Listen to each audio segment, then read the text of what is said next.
Tunataka kuchukua nafasi hii kuwasalimia nyote ambao mnatutazama kutoka hapa karibu na mbali, tukitaka kuambia ya kwamba Mungu ni mwema, ameendelea kutulinda na ameendelea kutuokoa kwa sababu ni mwokozi, na tunafurahia wema wake ndani ya maisha yetu. Siku ya leo tunafurahia kwa sababu tumepata nafasi nyingine ya kunena kuhusu upendo wake Mwenyezi Mungu na vile ambavyo anaendelea kuhudumia watu wake.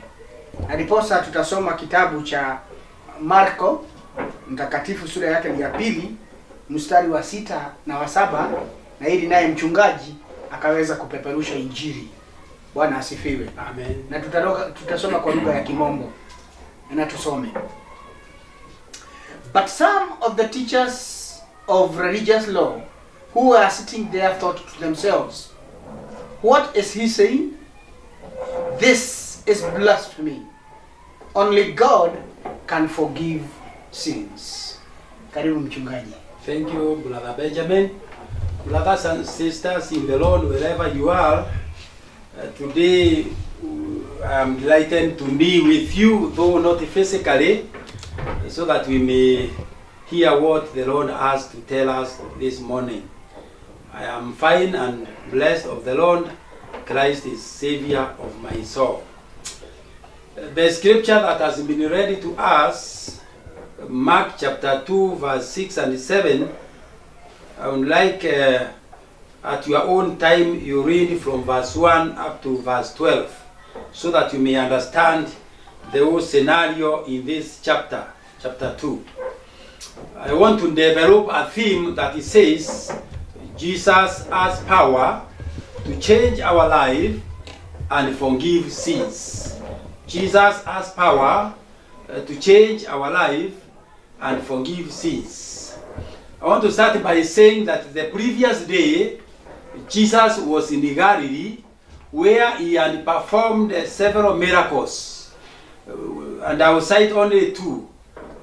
He had healed Peter's mother-in-law. Number 2, he had healed a man who had leprosy. So now Jesus had retreated from Galilee, and in chapter 2, he is in Capernaum. And because of what he had done in Galilee, people tried to find him. Finally, they came to Capernaum and met him there, preaching the word of God. Because news had spread that this great man is doing wonders. So when people came to Capernaum, they met that Jesus was in a room, and that room was completely packed. It was packed, completely packed. There was no space. Though it is not written, but in this room, what we see is that the Pharisees were there. The Pharisees were there. And you know what the Pharisees used to do? These are the people who used to prevent people from going to hear the word of God and be saved, and they themselves were not ready to be saved. In the room there were teachers of the law. Those people were very, very strict on the law. Still in the room there was a man, Peter, because the disciples were there. Peter, and you all know who Peter was. Peter was a no-nonsense man, because, you know, at times he could go carrying a sword. I don't know whether he knew that there would broke some war. And still in the room, there was Thomas, the doubting man, who could not believe that this could happen. So we see that as Jesus was preaching, we see that there are 4 people, men, who came carrying a sick person who was paralyzed. Number 1, this man was sick, he was paralyzed, an oppressed person.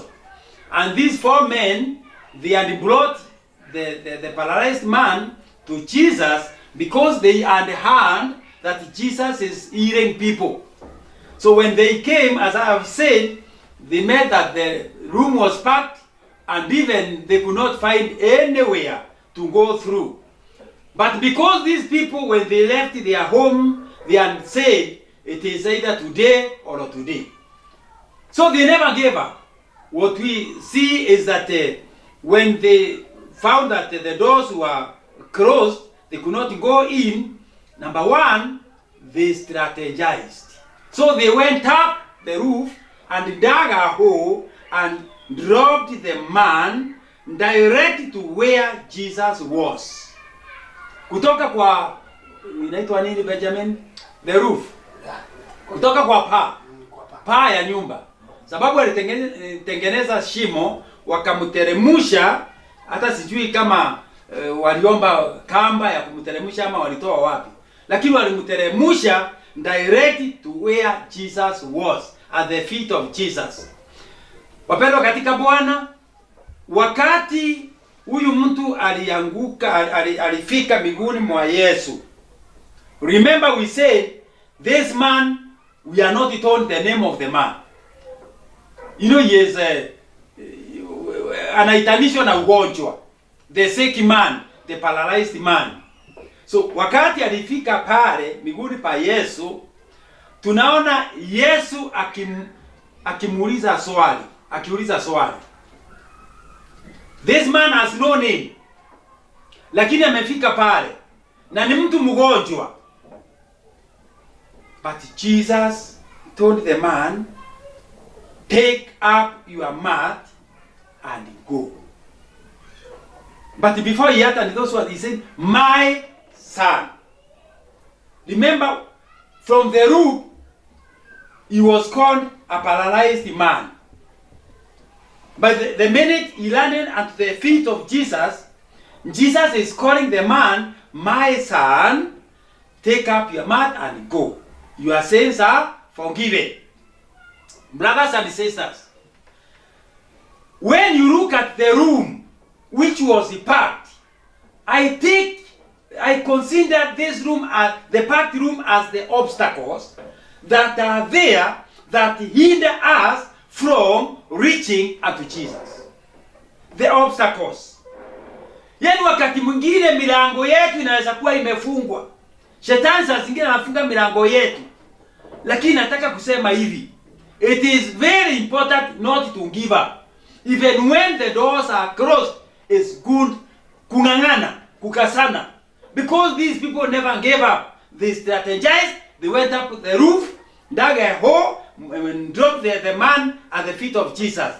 Mwaka wa 2020, labda, there were many obstacles that prevented us from reaching Jesus. But we are saying, because we are serving a mighty God, a very powerful God, the year 2021, it is our prayer that God will open all our doors so that we may receive His blessings from Him. Bwana Yesu asifiwe. Therefore, brothers and sisters, watu wasijali kwa sababu ya vizuizi ambazo zilikuwako mwaka uliopita. Mwaka huu tunasema Mungu wetu anaenda kutufungulia milango yetu ya baraka. Bwana Yesu asifiwe. Amen. Point number 2 is, as I have said, the 4 men came carrying the paralyzed man. And we are not told the name of the man.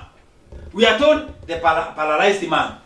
But when this man, when they decided to go through the door, they couldn't. Because the room was packed. Bwana Yesu asifiwe. Unajua saa zingine, hata Zakayo alijaribu kuona Yesu, lakini angemuona. Ilimubidi yeye mwenyewe apande juu ya mti. To climb on the sycamore tree so that he would see Jesus. The same way to us today. When obstacles come, it's not good to give up. It's good to strategize, Benjamin. Sure. Kwa sababu njia moja ikifungwa, Mungu anatufungulia nyingine. That's right. Never and never give up. So these people, when they came carrying this man, a man who had no name, ambaye alikuwa anaitanishwa na ugonjwa wake, unajua walimpandisha juu wakamteremusha miguuni pa Yesu. Brothers and sisters, this man, when he arrived at the feet of Jesus, he was called a paralyzed. But the minute he landed there, the name was changed from a paralyzed man to my son. Brothers and sisters in the Lord, the message is very, very simple. That Jesus has power to change our life. Jesus has power to change our life, and not only changing our life, but also forgiving our sins. Huyu mtu alipatiwa jina mpya, my son. And you know, a son has all the right to inherit from the father. Therefore, ni vizuri sisi kama Wakristo, hata wakati mambo yanakuwa magumu, tung'ang'ane mpaka tufike miguuni pa Yesu. Because once we arrive there, our life will not be the same. Bwana Yesu asifiwe. Then Jesus told the man, wake up, take up your mat and go. Tunaambia Mariko anatuambia kwamba huyu mtu ambaye alikuwa mgonjwa aliamuka mara moja. Hakuwa anaweza kuamuka. Aliamuka mara moja. Akachukua, he took his mat and then started walking. Brothers and sisters, where there was no way. Unajua kukuwa na njia kwa sababu the room was packed. There was no way. Angeingilia kwa mlango, angeingilia kwa madirisha, lakini sasa kwa sababu amekutana na Yesu, na Yesu amemwamuru ya kwamba achukue mati yake aende pale ambako hakukuwa na njia, hapo ndipo alipitia. Hakurudia mahali alikujia, hapana, alipitia kwa mlango.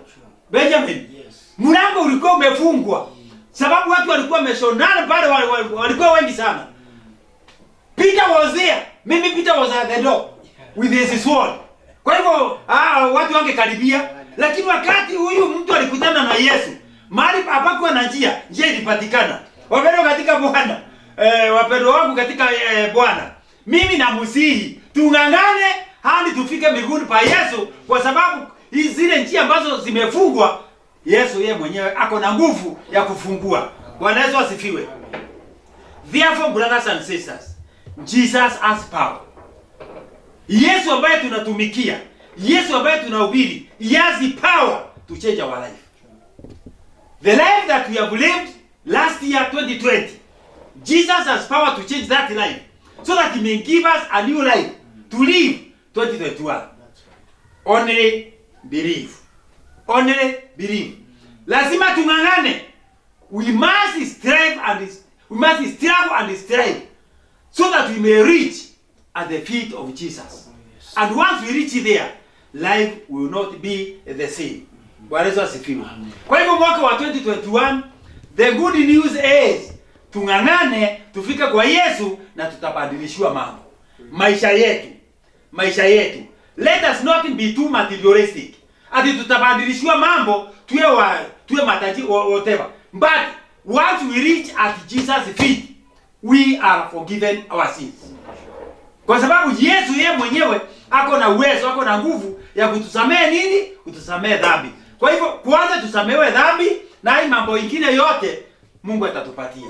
Kwa hivyo wapendwa katika Bwana, tuwe na nguvu na tuendelee kutumikia huyu Mungu ambaye ako na nguvu, Mungu ambaye ako tayari kutupokea na kutubadilishia majina yetu, kubadilisha maisha yetu. And he is such a faithful God that he is always minding about our tomorrow. In the name of God the Father, the Son, and the Holy Spirit. Amen. Say a word of prayer. Thank you. Asante sana mchungaji kwa sababu ya neno ambalo limetutia nguvu na tunapatia mwelekeo na kuona ya kwamba vizuizi vyote ambavyo vinaweza kuwa jiani, Yesu anaweza kuziondoa, kuzifungua, na milengo yetu ikaweza kufunguka, tuweze kupita na kuendelea mbele. Kwa hivyo wapendwa katika Kristo, mtumainini Bwana, mjiachilieni kwake, enda miguuni pake na njia zako zitaweza kufunguka. Na tuombe. Tunakushukuru Mwenyezi Mungu ni kwa sababu ya neno ambalo umetunenea nalo asubuhi ya leo. Tuomba ya kwamba likaweza kuendelea kutujenga katika maisha yetu. Likaendelea Bwana kutusaidia kuelekeza mawazo yetu kwako, na ili kila wakati ukaweza kutuhudumia. Mambo ni mengi ambayo yako katika maishani mwetu, lakini tunashukuru ni kwa maana wewe uko na mpango mwema. Na ndiyo sababu hata kama tumepitia hali ngumu katika mwaka ambao umepita, katika mwaka huu ambao ni mwaka wako wewe Bwana, twajua ya kwamba tukikutumainia wewe utatushindania. Tukijaribu kuondoa vizuizi vyote ambavyo viko katika maisha yetu, tusongee kwako Baba wetu, tutaweza kupata ushindi. Na kwa hivyo tunajiachilia kabisa mikononi mwako, tukiomba ya kwamba Bwana utuhudumie. Chukua ushukani sasa katika jina la Yesu Kristo, Bwana na Mwokozi wetu. Amen. Amen. Amen. Amen. Shalom, shalom. Shalom.